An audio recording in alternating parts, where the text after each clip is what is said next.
My name is Dr. Ian Storch. I'm a board-certified gastroenterologist and osteopathic physician, and you are listening to DO or Do Not. If you're interested in joining our team or have suggestions or comments, please contact us at doordonotpodcast.com. Share our link with your friends and like us on Apple Podcasts, Facebook, Twitter, and Instagram. We hope you enjoy this episode. Hi, I'm Tiffany Carlson, a third-year osteopathic medical student hailing from the Midwest, and you're listening to DO or Do Not. On this episode of DO or Do Not, I interview Dr. Julieanne Sees. Dr. Sees was recently named a 2021 Top Doc of America and is currently the National Academies of Medicine, Science, and Engineering Fellow in Osteopathic Medicine. In that capacity, she is at the forefront of promoting clinician resiliency in traumatic brain injury research, prevention, and care. She's served in many leadership roles from the sports field to the boardroom. She currently serves as the president of the Delaware State Osteopathic Medical Society, immediate past president of the Chicago College of Osteopathic Medicine Alumni Association Board of Governors, and serves on both our American Osteopathic Association Board of Trustees and our American Osteopathic Foundation Board of Directors. Tune in to listen how she went from wanting to be an orthopedic surgeon to research and development at a major pharmaceutical company, to attending the Chicago College of Osteopathic Medicine, and ultimately becoming board certified with osteopathic recognition in orthopedic surgery with fellowship training in pediatric orthopedic and neuro-orthopedic surgery. It was a pleasure listening to Dr. C's story, and I hope you can glean just as much inspiration from this devout woman of Catholic faith with an osteopathic heart of gold as I have. Thanks for listening. Thank you, Dr. Sees. Welcome to the DO or Do Not podcast. It's so wonderful to finally get this scheduled in. So thanks. Oh, this is my pleasure, and it's an honor, and thank you for having me. Yeah. So I'm just going to start with, what does your normal day look like? And do you have a routine that makes those days the best? Yeah. Oh, well, thank you for that question. And it's really makes me laugh when we ask, does any real physician have a normal and typical day? And I think some probably do, and some definitely don't. But I can say with all my heart that the best way for me to start the day and to end the day is with a grateful heart. Each morning I wake up and I thank God for the day, and I say, I give it back to you. One of my older orthopedic surgeons, a mentor of mine, had said that to me, and I've never forgotten it. And so I realized that no matter what the day brings, whether I'm giving morning report, I'm giving a lecture at 6:00 in the morning to the residents or fellows, or whether it's one of those days where it's purely research or working with work groups, whether it's something that I have to go in the operating room knowing I'll either have 5 cases that day or one very long case that day, whether it's clinical care or if it's some sort of leadership responsibility or working with different directors on some project. No matter what the day brings, I realize that I have that start of a grateful day, end of a grateful day, and whatever the mission of that day brings to give me the strength. What's funny is when I was in high school, I played softball amongst other sports. And before every softball game, our team would say a version of the Serenity Prayer. And we would say, God, grant me the strength to play hard, the courage to play fair, and the wisdom to know the difference. So there's a winner and loser in every game. But if you realize that that's part of that mission, to play your hardest, do your best, and you do have other sources, other teammates, other powers with you, it really helps make your day mission driven. So that's wonderful. So you mentioned the orthopedic surgeon. So when and how did you become interested in surgery? And also, did you always want surgery, or was that kind of this growth experience? Yes. So that's also a very wonderful question. And I think we all need to realize we are each a human and we cannot see the future or know, despite what we think we want and what we think we want to know. And we do need a goal. And I said we need a mission to be driven. But when I am a pediatric neuro-orthopedic surgeon who specializes in the treatment of care from orthopedic surgical perspective of pediatrics and young adults with neuro-orthopedic conditions, which is very, very subspecialty. And did I always know I wanted to do that? Of course not. But I could say, of course I did, but I didn't. And so I can say at an early age, though, one of my first jobs was being a lifeguard and being a swim instructor. And so I realized the ultimate joy in teaching someone a skill and not being able to survive in the deep end, not even being able to stand if they're a little shrimp in the shallow end, but realizing you know something and forever you can change someone else's life for the better. But it takes trust. And so I knew that I wanted to do something as I started the course of from being a lifeguard, really, really enjoying and being embraced by science and anatomy and that sort of field, that I wanted to then be a physician. And of course, I was adamant I was going to be a trauma surgeon because I could handle it. So you're saying trauma surgeon. So that's where part of the journey goes. So I wanted, right? I thought with my heart, I wanted to be a trauma surgeon. And so when I went into even the interviews of medical school, or why do you want to do this? Why do you want to do that? I said, I'm going to be, I want to help people. I want to be a trauma surgeon, and this is what I'm going to do. And then even during my medical school rotations, that's what I was pretty adamant about wanting to do. And then as the schooling goes, and my wonderful alma mater, Chicago College of Osteopathic Medicine, third year is a lottery. And so, but I knew that my goal was I had to be downtown in the city of Chicago at the best trauma rotations for 8 weeks in order to be showcased as the trauma surgeon I was destined to be. And as the lottery goes, I didn't get any rotations downtown other than 12 or so at the community hospital, where, needless to say, I was adamant my life was over and I was never going to be what I needed to be. But I was given the opportunity to not only have still level 1 trauma center, trauma rotation for a month, but my second month was orthopedic surgery. And needless to say, I would never have been exposed. And so I needed to be where I needed to be at that moment in time. And I have to say, there was a part of me when I was teaching swim lessons as well as lifeguarding, I actually advanced and became part of the population of special needs young adults and children. So there was always that thread that I had such an affinity towards that population of people in this world. So when I realized that there might be more than meets the eye to what your narrow scope and what you're exposed to, you just have to be open to the opportunities and realize when the door slams right in your face and you have absolutely no control over it, it's probably where you need to be. So a lot of our podcast is about the journey of becoming an osteopathic physician. So you were throwing fast pitch in high school. Where did you go on to do your undergraduate? And then where was that decision point of like, okay, I got to get all those classes together to go on to medical school? Yeah, that's a great question. And I'm laughing out loud and in my heart because just recently, so I went to the College of Holy Cross in Worcester, Massachusetts, a fantastic Jesuit education, Bachelor of Arts. You graduate with a liberal arts education, no matter what your major is.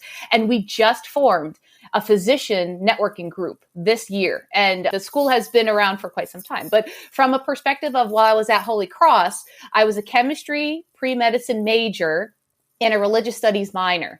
And that along with that, I also played Division I softball. So managing a lot of different things and your work study, and you like to do student government, and you like to hang out with friends and have a life and actually live part of the faith. Yet it was so culturally diverse. It was wonderful.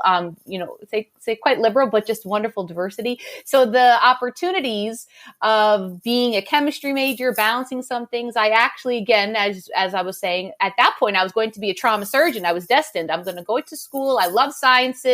Chemistry, it was very fascinating to me. And so my chemistry professors actually in the department had recommended that for experience, I submit my CV to an interviewing pharmaceutical company that was coming to campus that often recruited because of the valuable education. And so I submitted my CV. I actually was granted 2 different interviews, and one of the few in my class that was given an opportunity and a job to work at Pfizer, Global Research and Development as a pharmaceutical scientist. So with that opportunity, junior year, and people say, oh, you have a job, forget about that med school thing. I always still knew I wanted to do that and thought that it was in my calling and in part of my mission to help people.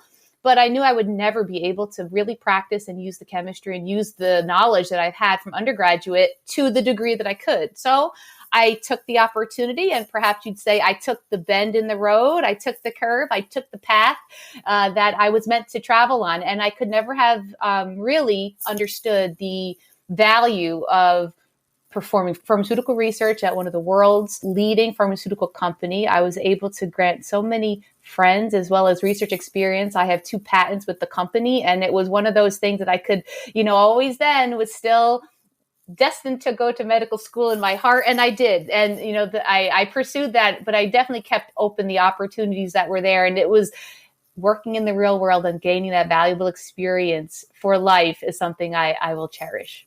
Right. So you gained that experience. So how did working before medical school, especially like still in the medical field, how did that inform your experience like in medical school and then moving forward?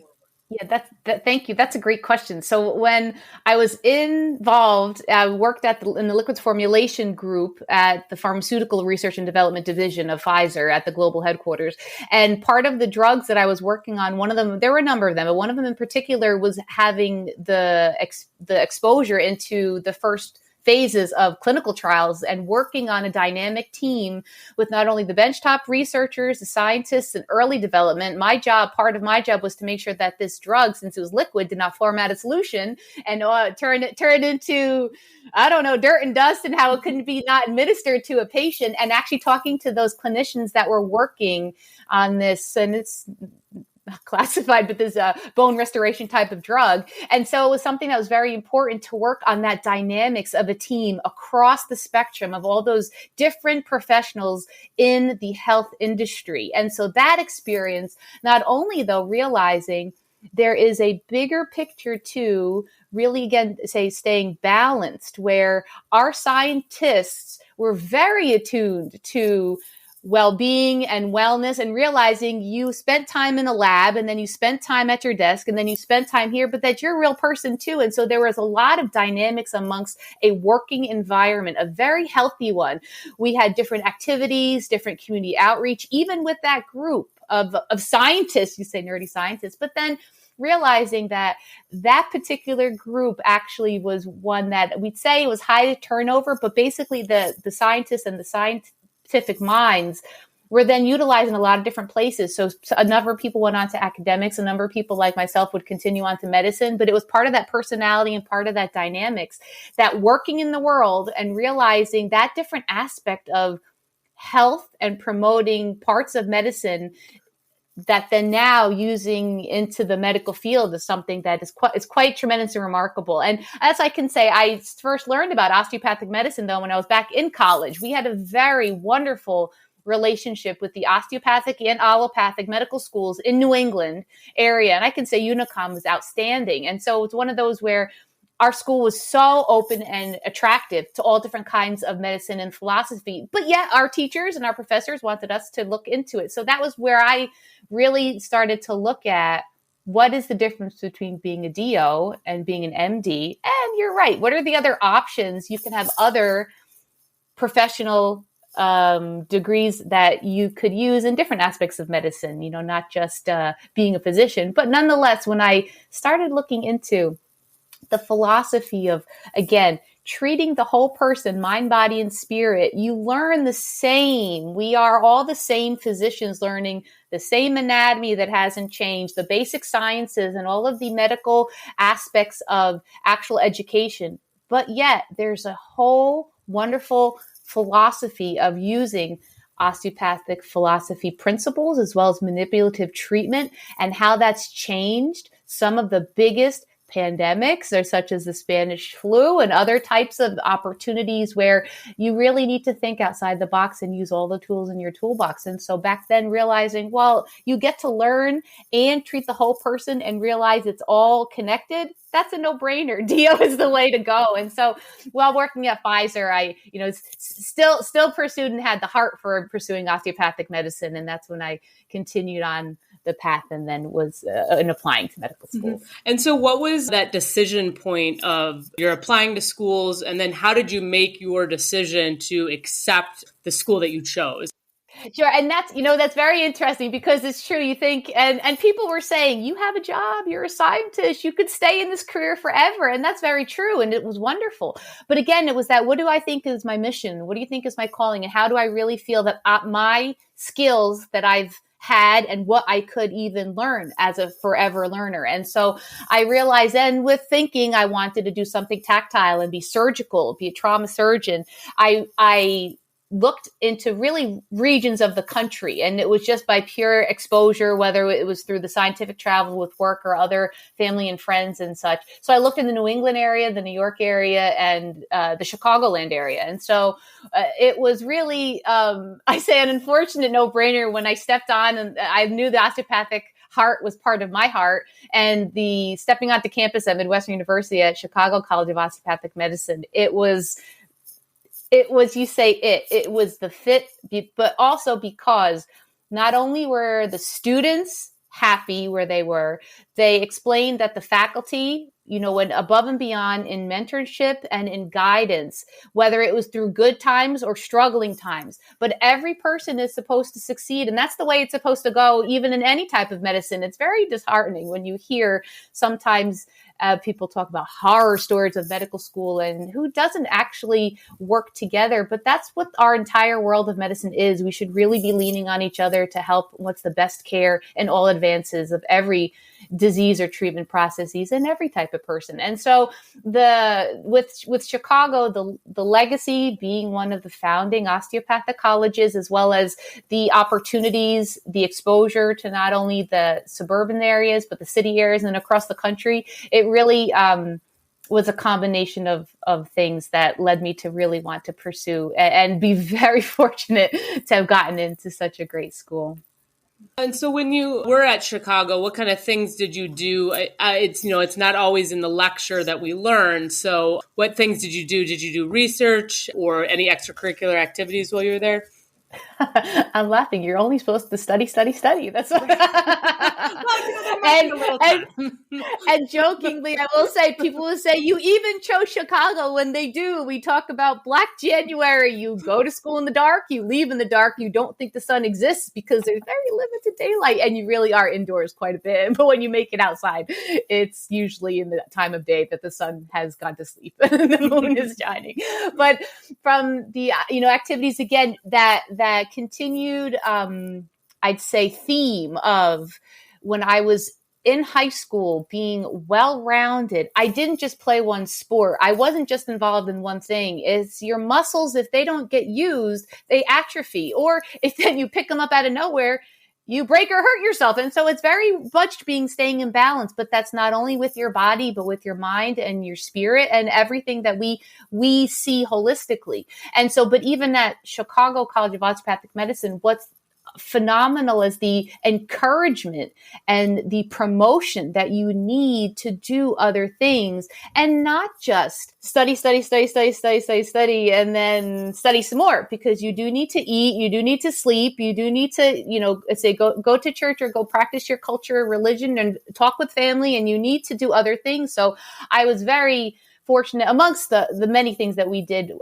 passionate about the Council of Osteopathic Student Government Presidents. And so I was able to be not only a class officer for, I would say by far the most amazing CCOM class ever, but, I was lucky to be an officer for our class, as well as an officer on the executive board of school.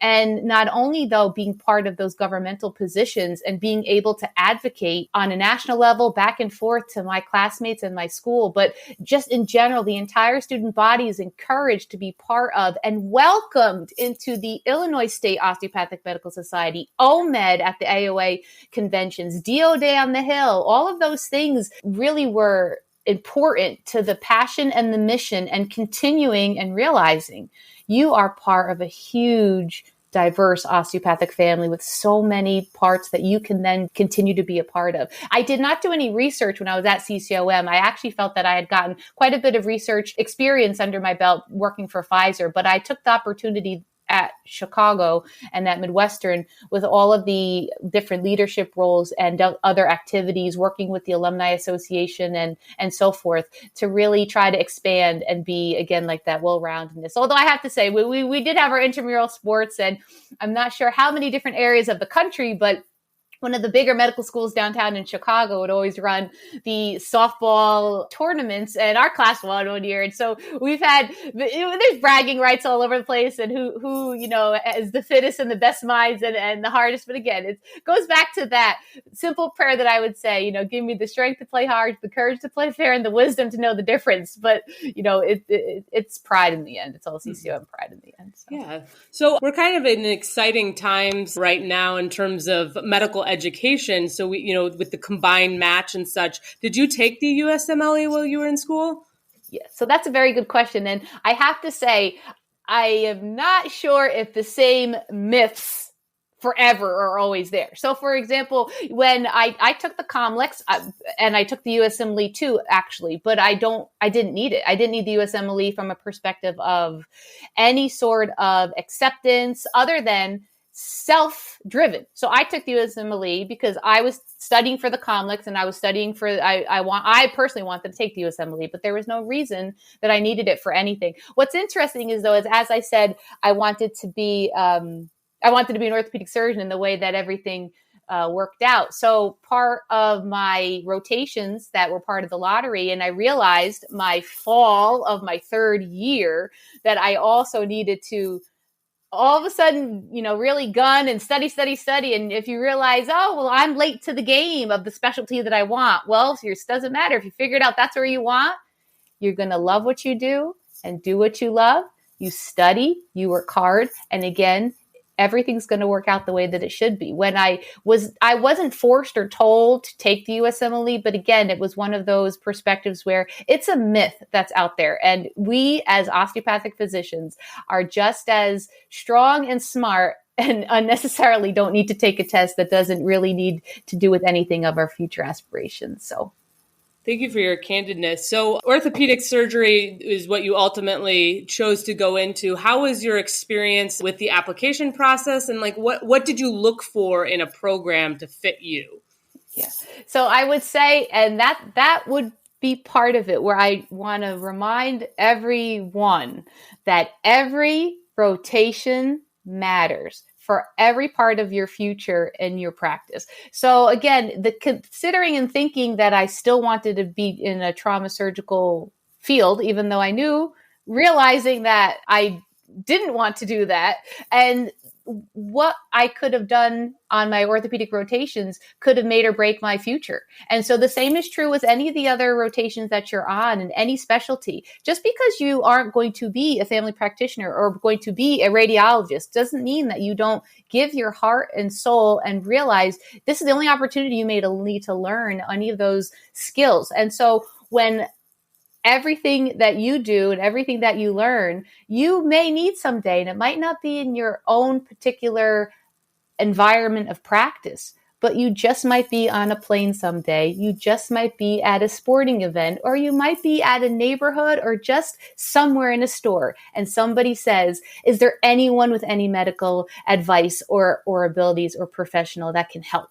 And so how does that sound where say, well, I'm not sure how to do this or how to do that because I didn't pay attention, and it just might be a family member that you might be in some environment that you realize, I saw that once when I was a student, or I really went home and read about that and I appreciate where they're coming from, or can give someone just some advice to help them feel more comfortable. You'd be surprised. So make every rotation count. When I was thinking though, and then pursuing orthopedic surgery and the residency programs, I knew coming from the East Coast that there was a great program at UMD&J SOM, which is now the Rowan University School of Osteopathic Medicine's orthopedic program. And that looking at the different residencies that are available, I would advise anyone to really look into, like you did for any of your schooling choices, talk to the residents, talk to the interns, talk to the other students, be the best person you can be and see how you fit with them and they fit with you. And so I can say hands down, and my late program director, Carl Mogul, one of the most amazing DOs and osteopathic thinkers and really grandfathers of our orthopedic and osteopathic medical education profession. He was the reason why I really looked into the UMD&J program when I was pursuing orthopedic residency programs. because of the integrity and the honesty and the knowledge that is taught, but also because of the diversity of the residents. It was quite a wonderful, beautiful group that everyone didn't look the same. So that was very, very open and very enticing, because that's where the best come from. And so sometimes it is wherever you get in. Like, I'm not going to, sugarcoat that. So it's true. But then that's what happens is you have a ranking order for a reason. So you put your top choices down, and then you do, as you can ask, is you do need a backup plan. And so you have to be realistic about that. I can say I'm very optimistic. I was always going to do orthopedic surgery, but there's a chance that you don't make it, but there's a chance that you do if it's meant to be. And so you went to an osteopathic residency program. How do you feel that that's different than, just going to a allopathic residency? Well, it's very interesting, because New Jersey is a very interesting state, because we have an orthopedic society that everybody is welcome to, both allopathic and osteopathic programs, showcasing their research and their case presentations and their education. And the same is true, though, with the overall picture of the orthopedic surgical societies. It's something where I will say now that the rotations are more harmonized, people are getting a very more uniform breadth of orthopedics, which is very good. Not that that wasn't the case before. And I can say I was very blessed, because after my orthopedic residency, my orthopedic fellowship then afterwards came from a rotation that I had done. So we have to do a pediatric orthopedic residency block rotation. And at the institution that I did my rotation at, that's where I was encouraged. I was mentored to apply and to then do the pediatric, do a pediatric orthopedic fellowship for 1 year. And then subsequently after that, I did a second year of fellowship, which is where the neuro-orthopedic subspecialty comes in. So the ACGME world and the fact that we have moved towards a more unified system is outstanding, because now there is no excuse. Everybody has the training that is necessary and to be treated the same. So you've touched upon being the lifelong learner, or alluded to it. During your residency and fellowship, is there like a seminal thing that you're most proud of, or just like this space and time that you're just like, yes, this was it? That's a great perspective. I have to say, I was very proud actually during my orthopedic residency program when I was the first presentation of my orthopedic research at our American Osteopathic Academy of Orthopedic Surgeons, when that was, I say, back in the day before we became unified in ACGME, but it was huge steps forward that we were showcasing the fact that our programs were doing outstanding research, worthy of presentation, and worthy to be part of now our big medical convention programs, not only in that realm, but also at OMED and at the FAOA. So it was really fortunate that during my residency program, we were required, everybody was required, every single resident, every single year, to do an academic project that was worthy and judged accordingly. And so besides that, which was wonderful in residency, I do have to say I'm very fortunate to have had incredible mentors, especially during my orthopedic pediatric fellowship, and then my second fellowship, where I've been really lucky to be able to present in 13 different countries around the world from the perspective of neuro-orthopedic surgical research, as well as leadership and the distinctiveness of osteopathic medicine. So it's the whole thing of being a DO. You get to showcase all that you love to do, then that you keep doing what you love. And so that should still the thread that everybody keeps in their mind. You can do it wherever you are meant and asked to do it. So you're now doing more academic work. So when did you first become interested in that academic side of medicine? And how did you eventually lead you to now the National Academy of Medicine?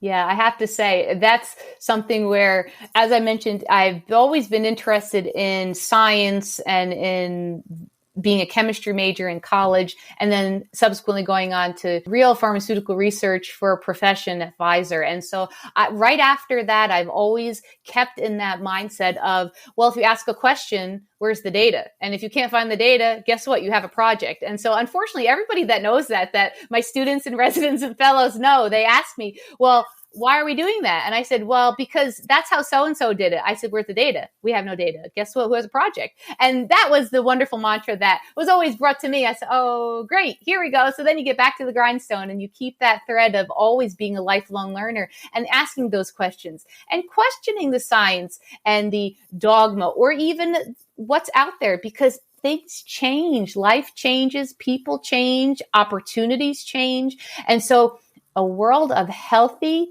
debate and discussion of science is the only way that we advance. And so I'm really lucky because I was supported and recommended to be part of the fellowship of the National Academies of Science, Engineering, and Medicine, who look at that. They take real life entities, ideas, disease processes, healthcare problems, policymaking issues, and they really bring it all together from so many different multidisciplinary areas of medicine and professionals throughout not only the country and the world, that people knew that I was, passionate about doing that. And so I was really lucky now that I have a front row seat to see how research and the commitment to these best practices of medicine translate into healthy well-being. Now, as the National Academies of Medicine Fellow of Osteopathic Medicine, I get a front row seat to see how the research and the commitment to the best practices can translate into health as well as involvement into health advocacy that I've been involved with. It's continuation from what I was doing as a student, as a trainee, and now even the entirety of medicine outside of my subspecialty and narrow surgical field. And so the mission of the National Academies of Medicine is to improve health by advancing science and providing trusted advice aligned with my passion. And it is what I hope to do, not only with this fellowship, but then beyond. Mm-hmm.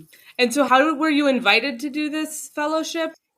Yeah, sure. So the fellowship is wonderful. I am the fourth fellow that every 2 years, the American Osteopathic Association, the American Osteopathic Foundation, and ACOM come together, and someone on their board or in their trustee line that nominates a younger physician in practice of an emerging leader and scholarly activity notable that would be appropriate to be considered for the fellowship. And so I was very proud and very humbled to be honored as a nominee by Dawn Tattaglione. She's a neurosurgeon on the American Osteopathic Foundation board.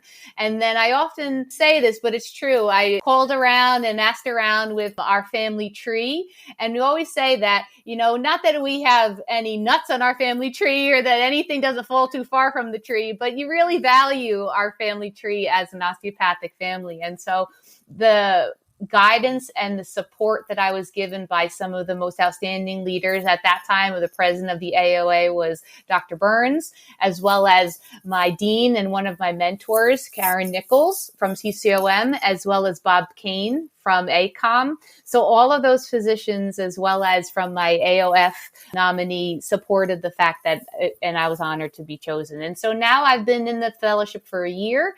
I'm part of some of the really outstanding projects. And one of them that's near and dear to my heart is that of physician well-being and resilience. So I'm on the Action Collaborative for that. And it's very funny because people ask, how is it that you're the DO and MDs and what's the approach and how does it feel to be part of that? And I say, when we're in the room with some of our osteopathic colleagues and allopathic colleagues, it's very unique to see really when the question is, we need to think holistically. How do we do that?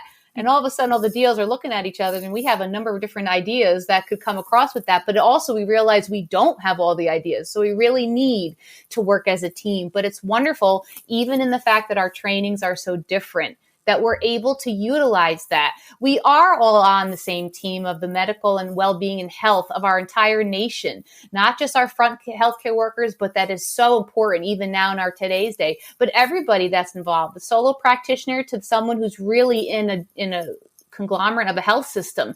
And then we need to really take it then down a notch, which is where I'm so excited because I get to really encourage and work and listen to our trainees and our students and those that are our future. We are so incredibly blessed because we know that the wellness means treating the whole person, not just systems. And so the same is true with our entire nation and culture, that we need to realize that.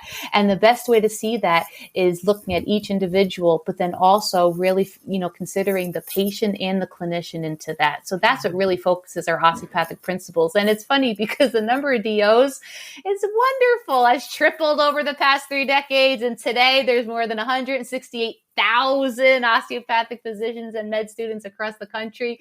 More than 65 of the active practicing DOs are under 45, and it is only growing, and our osteopathic workforce is only growing. And so our osteopathic even recognition and principles are genuinely spreading throughout the nation in healthcare, whether it's in clinical care or education, and people are really seeking us out. And naturally they are. It's who we are as DOs.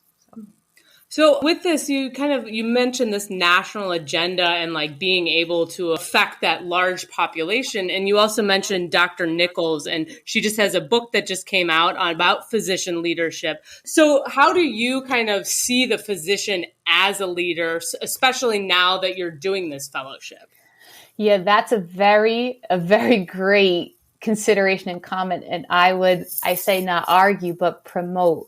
Every physician is a leader. You don't need a title. You don't need to have a special designation, degree, or directorship, because you have DO at the end of your name. And the same is true about having an MD at the end of your name. You are a professional. So therefore you have a moral obligation, an ethical obligation to consider the rights and the duties of what you hold, all the stakeholders that you represent or consider. And so that's something where you also need to, though, then take a step back and realize life is not a selfie. It's not all about you, and it's not all about where you post yourself, although that is fun and gives you some happy times and some camaraderie. But you really have to realize your duty is to serve, and it's not to be served. But if we all do that, then we will help pick each other up in the opportunities where they're needed. And so I really am so blessed beyond measure to have had Dr. Nichols as the dean of when I was at CCOM, and then as well as a mentor and a past president of the AOA, as well as part of the board of trustees of our AOA, and consider on now on different levels of our ACGME unification and beyond. And so we know that it's not just being in any particular title, but we're all have the ability and the responsibility to use moral courage when we need to, but also to realize that you don't have to tell yourself you're great. If you need to do that, I will. Call me up, because, the best part about being a true leader is getting down and being with your team, taking responsibility and owning it, but encouraging. You are only as strong as your team is and your weakest link. Really, you are. So being a leader is all about what you can bring to your team, and you lead by example. It's so funny because, I really do love many of our saints or many of our wise ones in the world. And Saint Anthony of Padua notes that let your words teach and your actions speak. To me, that's a true leader right there. So. Yes. And, as osteopathic physicians, Padua was a major place for anatomy. So amen to that. Yeah. So you mentioned being part of that team. And so we're going to go back to you, Dr. Sees, as that individual. So when you were sliding into, home plate, you were like, I am going to be the trauma surgeon. And then we learned that, you decided orthopedic surgery. But let's say, those opportunities didn't come up. Were there other specialties or, family practice that you were thinking about while you were deciding what residency program you were going into? Yeah, that's a very great question. And I have to say, I don't know what I actually would have done if I had the opportunities that they have now. For example, there are so many wonderful abilities to even expand while you're in the osteopathic medical education pursuit of your degree. You can further, like we were talking about, research and actually do now the DO PhD combination programs, or really looking at to more of the medical management or medical business administrative perspectives and looking at our other master's programs, or even furthering the passion that people have for different aspects of public health. And so those opportunities were definitely there when I was in medical school, but they're so much more used now and available now. And I see even at Midwestern University in Chicago, College of Osteopathic Medicine, a lot of our different outstanding enterprises as medical professional schools. They're so diverse and the collaborations have grown so much. So I might have to say that, as much as, I didn't quite give up all of my scientific research when I was at Pfizer, and I was pursued of a master's program in medicinal chemistry, but that probably would have been part of my considerations, then really looking at a different perspective of medicine and seeing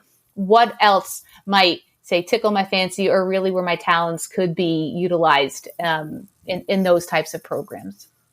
So a lot of our listeners are deciding their path, like, should I pursue medicine? Should I not? Like, how am I going to pay for that? So did you take out loans and how did you finance your education? And then moving forward, how do you kind of finance your life as well as like pay those loans back?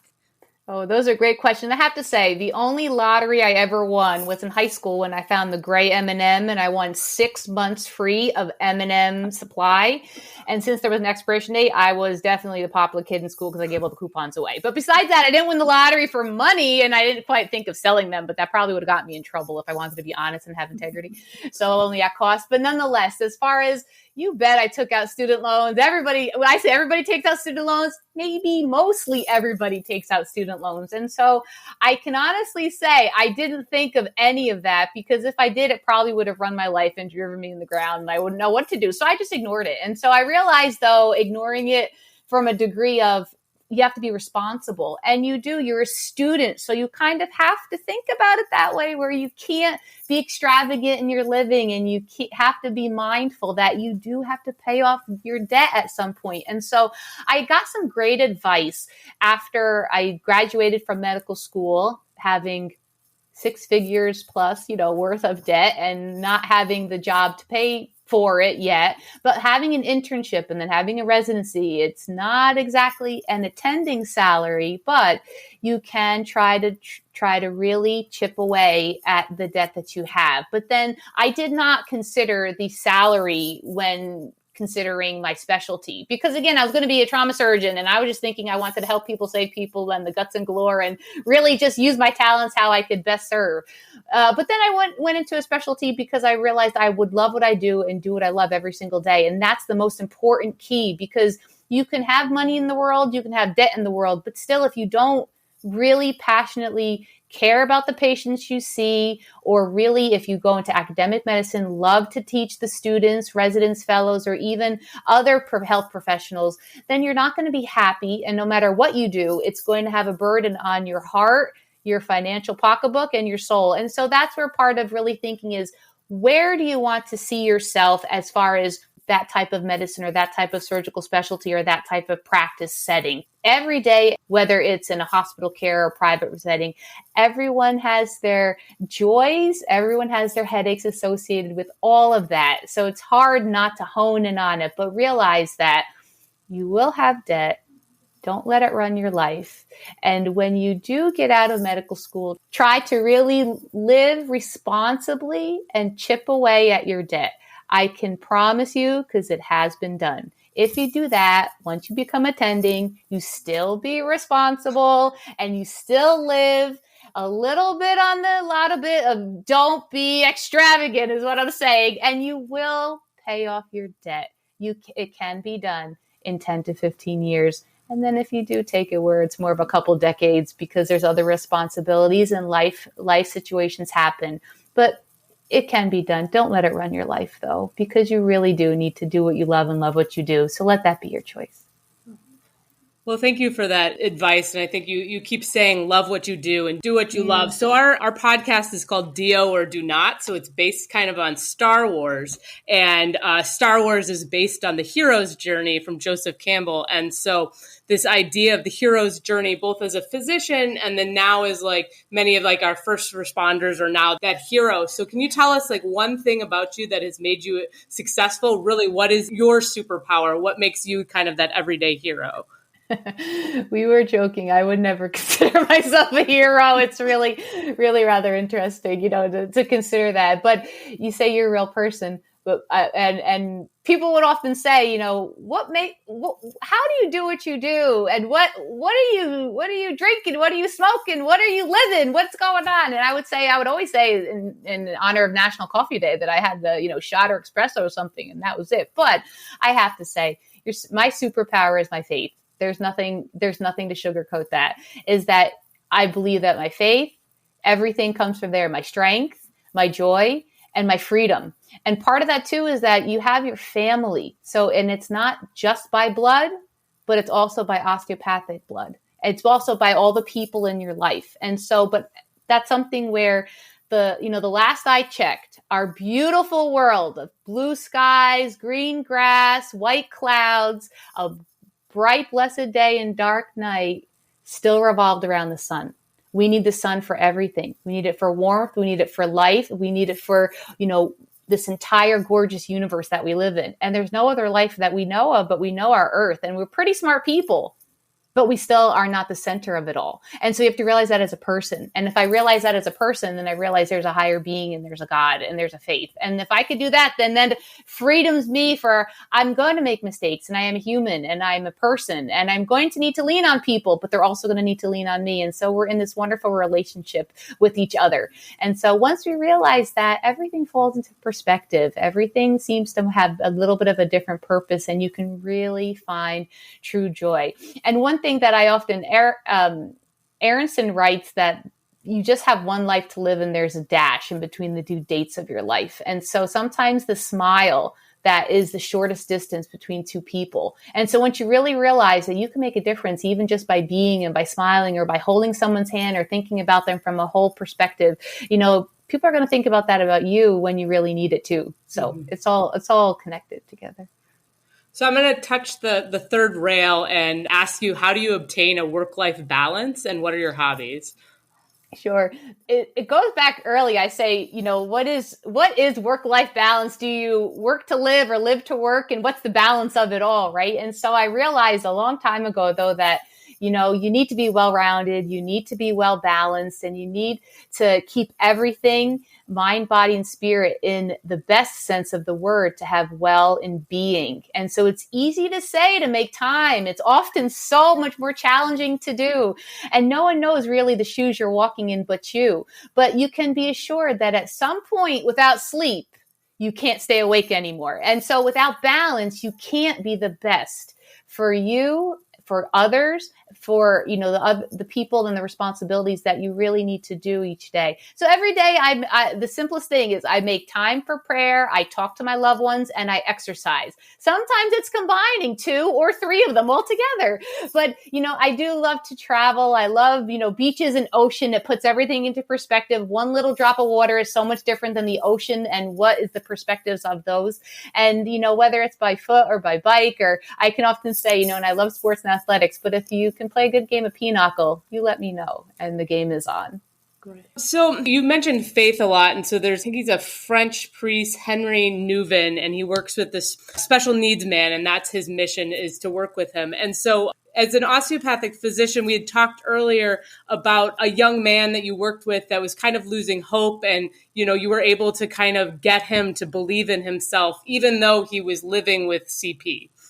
Yeah, it's very humbling to treat people in general and to care for someone and try to see through their eyes what's going on in order to help them, and to think of the whole person. So from a surgical perspective, you bet, I can see something that's crooked, or I can see something that's contracted, something that's broken, and I need to fix it.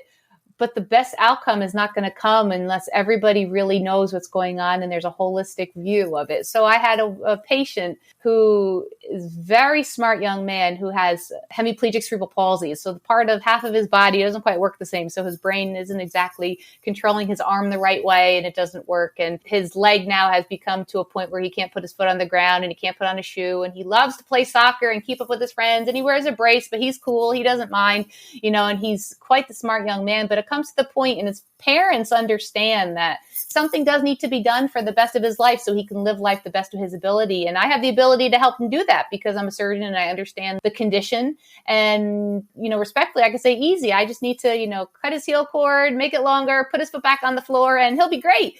But then realize this is a young man who's around 8 years old. He absolutely knows what's going on. He says to me, because I'm treating people, he says, "What are you going to do to me?" And your heart melts because you realize then he's getting really sad. And I mentioned to him, it's not your fault that you have CP or cerebral palsy. Because what's really going on in his head is he has tried everything possible, but why is he the one that can't have his leg work right or his hand work right? And, why is someone going to cut me open and put me back together? And that's what they say. And that's the truth because that's what you're doing. I'm bringing these poor people pain with surgery, but we know it's best for them. But we have to realize we think we do. We need to have a conversation. And so after I told them that it's, not, you may not be, 8 foot tall, 7 foot tall, and the best basketball player on the planet. But you know what? If I fix your foot, you're going to be able to run fast and be the best, maybe Paralympian or someone that's in the Special Olympics, or you're going to go and be the best that you can be at that sport and so much better than you are now. And it has no fault to yourself, but use that opportunity now. And this is what we need to do. Unless you don't want it, you can one leg, say, look like a ballerina with your toe on the ground and your heel can't get there. But it's something where really treating people and having them understand what's going on and how you can help them, but realizing it is their choice. I have to say, we can talk about some of the proudest moments of your life and what really, humbles you or makes you proud. And I have been quite remarkably honored on a number of different levels where I've been our COSGP Student DO of the Year. I've been a Resident of the Year from the American Osteopathic Foundation. I have fellow awards from both the Allopathic and Osteopathic Orthopedic Associations. I've had Emerging Leader Year awards from my alma mater, CCOM alumni honored, as well as the American Osteopathic Foundation. And yet my proudest moment is when I graduated from CCOM and I was able to give the presidential speech being a president of the class and seeing your family that you own and know by blood, your family that you have as your classmates, and everyone that is connected to that graduating class, and then some of your osteopathic DO family, because you're still a kid in your parents' eyes, you're still a classmate amongst that school. But now you are DO and you are amongst a much bigger family and much bigger opportunity. So one of the things too that always makes you humbled is if your patients ever give you something. And I have to say, you can say all these honors, awards and degrees and, special positions, and doesn't really mean everything. But one of my patients one time just gave me, honest to goodness, a roll of lifesavers, because I did surgery on him and made the difference in his life. And that was something where I'll never forget that, but I hope that some other people can realize that it's not all about you, but it's about the opportunities and the talents and what you're meant to do and what your mission is and how you can help others. Awesome. Well, I've taken up a lot of your time, and I really appreciate just spending some time with us discussing, your journey as an osteopathic physician. And I'm trying to convince my daughter not to become a veterinarian. So what was but we need them too. Yes. Well, what was the best, and not discouraging her to be a veterinarian, but maybe she wants to be an osteopathic physician as well. But what was the best piece of advice that you got throughout your education? It could be growing up, college, any time that you always think of and you would think would be valuable to pass on to our listeners. Yeah, that's a great thing. And thank you for giving me the opportunity just to share some wisdom and just some words that people have shared with me. As a leader, you are a leader. As an osteopathic physician, you are always part of a huge family with roots that go so deep in this beautiful earth that you have no idea how strong and how vast that they are until you really need them or really need to use them for other people. The other thing is, I think simplistically, like a chemist, it took one radical, Andrew T. Still, to become the catalyst and cause such a chain reaction changing the world forever for the greatest good. So just think about you and the instances and opportunities you have. If it's not you, then who? If it's not now, then when? It really does take one grain of rice just to tip the scale. So be the DO to know. And so, people are hungry. They give them hope, service with care and share, love with dignity, sincerity, and integrity, and treat others the way you'd want to be treated. It's something to say that, three simplistic things is say yes to being the DO leader that you are as a pre-med student, as a trainee, as a practicing physician, as someone who's a DO family, and beyond. In your way, make the decisions each day to serve others and live true to that honor. Be the best example of yourself to yourself. Take care of yourself because you need to do that for yourself, your family, your community, your patients, your students, and to all of us. And start the open conversation, but listen to others. We all need that. Then share. Say respectfully, get over yourself because it's all about other people, but it is about yourself. But be humble. Be humble. Let others tell you how great you are. And if you need to, I sure will. So just give me a call or look me up and I'll be happy to tell you how great you are. But don't be that to others. Be happy. It's time for them to see that. They need hope. Let them be drawn to your optimism. No one can steal the heart that's inside of you. You need to really be who you are with joy. And the last little advice is, Mother Teresa said, to keep a lamp burning, we have to keep putting oil in it. We are blessed with tremendous gifts, talents, people, experiences, love, and friendships. And among these dearest to my heart is being DO proud. So I give back to keep that light shining, burning, and bright. And so I look forward to seeing all of you out there, hearing you all out there, and to, not to DO or not to DO, but this is one that, let your words teach and your actions speak, and you will be the proud DO that we all need you to be. Well, thank you, Dr. Sees. This has been an absolute pleasure. Oh, my pleasure. My pleasure. This concludes our episode of Do or Do Not. Send all inquiries, comments, suggestions, and even let us know if there's someone you want us to interview to doordonotpodcast@gmail.com. Don't forget to like us on Facebook at Do or Do Not Podcast for updates. If you enjoyed our podcast, please share it with your classmates and administration. We have plenty of more interviews lined up, and we're excited to share them with you. This is Tian Yu Shea. Thank you guys so much for listening to Do or Do Not.